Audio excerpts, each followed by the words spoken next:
Dr. Castleberry back with perhaps, no promises, our final video lecture entry in our week 3 recap. Looking at student discussion questions, and I'm jumping ahead a few questions on some of our entries. Mostly it tends to be the questions dealing with, try not to knock a stack of books over here, Spencer's writing well in the 21st century. And this has nothing to do with the lower quality of the text, and I feel like my sense is you all are getting quite a bit out of it. But it has more to do with some of the questions that we formulate coming out of that book are simply answered by the text itself, right? They're sort of fact-finding types of questions, and we encourage you to go out and locate that information. Purpose of the book is to read it. Okay, let's see here. I want to read some questions, on the other hand, from Elizabeth. All right, so Elizabeth has some amazing questions. She's thinking it out, and we're going to help her. We're assisting. We're enabling learning today. Pages 18, 19 in Spreadable Media talk about the meme, holla, and how it moves through culture like a virus. Sometimes memes work, and other times they bomb. They seem very short term and aren't really building something solid or lasting. Touché. Is the marketing world doing society a disservice when using them? First of all, something that came to my mind, Elizabeth, when reading your the way you were phrasing and processing this information is, you compared the memes to like a bomb. And that's really interesting. And in a more positive take on that term or concept, what it made me think of was the little walking bombs in video games, right? Something like a Mario World or whatever. This sort of, it's walking, it's blinking, it's going to explode, but you just don't quite know when it's going to go off. And this is the magic science of viral, not viral marketing. I think it's a little bit more of a technical term, but this is the brilliance of viral videos in general. You can't predict when something's going to catch momentum and just shoot across the internet. There are some people out there that are pretty good at figuring out some formulas for like, what makes a great viral video? I need my cat to wear an ugly Christmas sweater, or basically I'm just going to take all the ideas from America's Funniest Home Videos. I'm going to try to recreate them, right? So anytime someone's getting hit in the crotch, like a male, that's going to, I guess you're getting like a designated number of viewers that are just going to worship that video.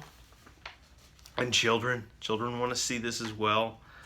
We're not going back to Freud today, but by certain amount of like serendipity to viral videos, and the trick is that marketers want to figure that ultimate formula out so that they can then just replicate it for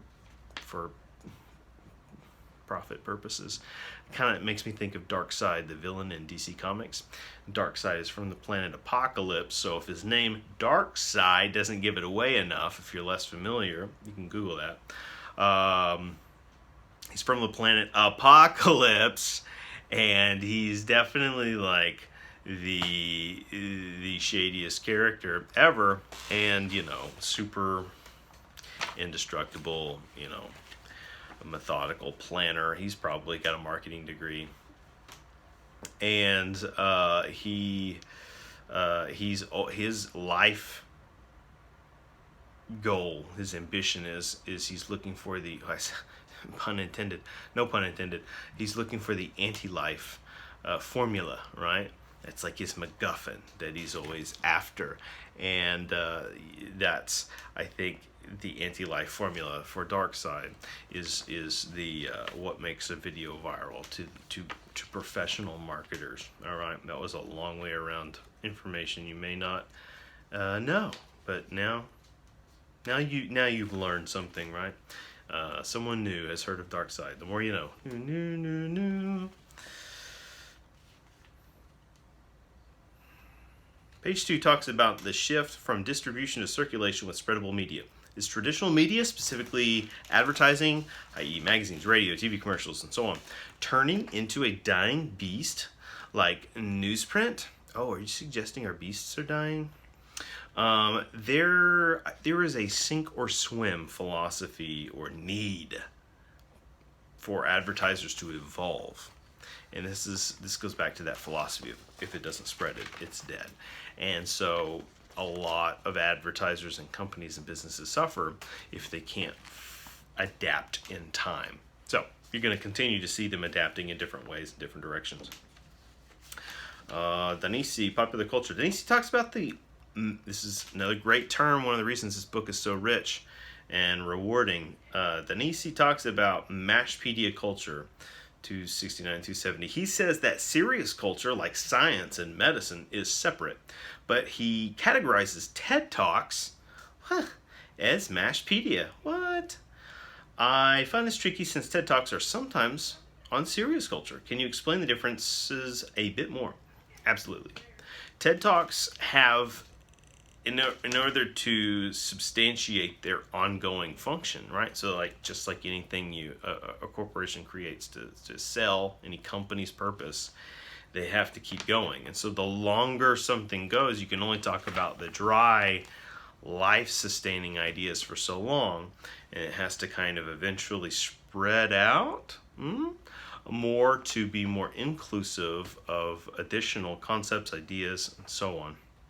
And so, these TED Talks have inevitably become so broad that you can locate some kinds of, pseudo junk science or other types of, non upper category, top shelf elite topics within their conference borders. And that's not to take anything away from any of their speakers, but this is something in my public speaking classes. One of our speeches we always give is what we call an Ignite speech. An Ignite speech is similar to a TED Talk in that Ignite speeches occur at these conferences and where people gather specifically for the purpose of speech giving. And they have a specific kind of template that we are looking to emulate in the speech classroom. One of the things I've noticed this year when I'm looking for fresh videos to show the students, updating the content and material we use in the classroom, is that the quality of the topics is starting to severely nosedive. So I've already been observing that phenomenon happen at a broader, lower level speech styled conference in the Ignite conference, and now you're articulating for us how we can possibly observe the same thing happening in TED Talks, or at least Danesi is, and then you're helping circulate those ideas here for us. Danesi talks about cultural convergence on page 269. Do you think online culture and traditional culture will ever converge into one? Let's see. Elizabeth and... Whoop. Am I allowed to use personal information? Winona and, let's say... Ginger in our class were, that's it. I was, you know what? Yes. Yes. I was gonna call it Foot and Mouth Friday, but it's not Friday. This is supposed to be an asynchronous video, so we're not trying to assign specific dates here, right? This is the Eternia channel. Yes.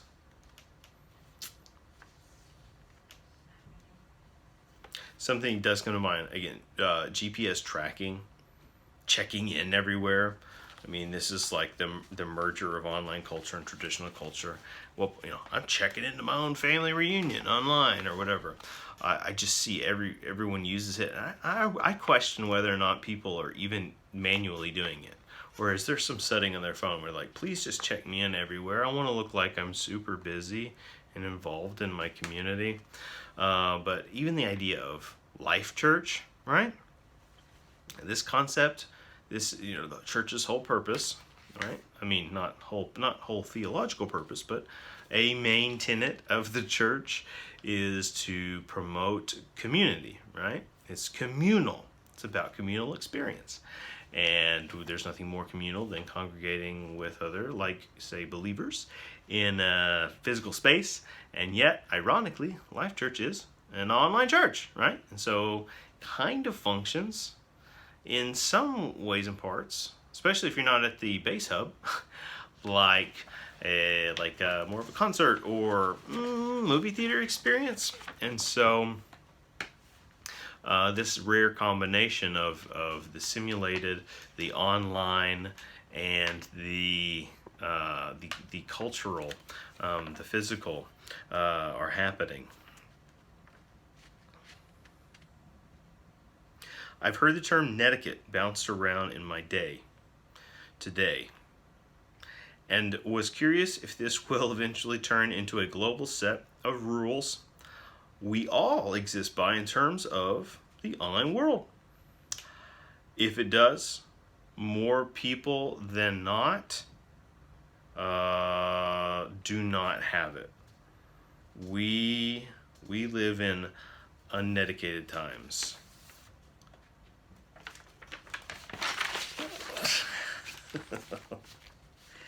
Hot garbage. That is not a reflection of your fantastic questions. It's on me today. Okay.